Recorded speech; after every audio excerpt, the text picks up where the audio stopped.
there's a trend on here about sustainability. Listen, I giggle. I'm going to read this. It says consumer and employee demand for environmentally responsible business is growing, making sustainability a non-negotiable part of business strategy 2020. I don't know if someone's on the back end of this AI that did this is from Google, making sure to shoehorn this in here.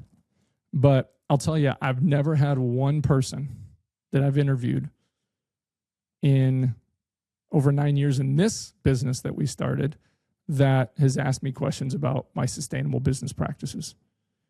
And if I don't have certain sustainable business practice, they're not going to work for me. Maybe this is a big deal for big corporate people that are hiring people right out of college and they're fresh out of some stupid class that says that's important. Now listen, don't get all bent out of shape if you're someone watching or listening that says Brian doesn't care about the environment and sustainability. Yeah, it's important. Don't litter. Don't, do stupid things to animals, to the environment that's going to get people sick and do bad things. But though everything that's on this planet, I believe, has some sort of impact on what happens with climate, environment, and all those kind of things, we're not as important as we think we are when it comes to things that are changing.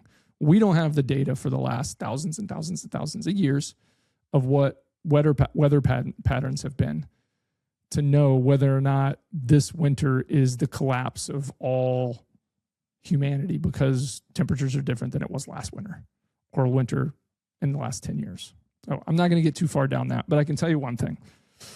We don't do anything irresponsible in our business to put the environment at risk. I don't drive an EV. I drive a vehicle that probably should get better gas mileage, but not that big of a deal.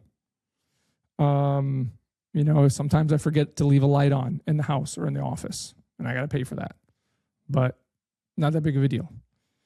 When it comes down to your business, I can pretty much say if that question came up in an interview, probably going into the pile that says probably not going to call back. I'm just being honest.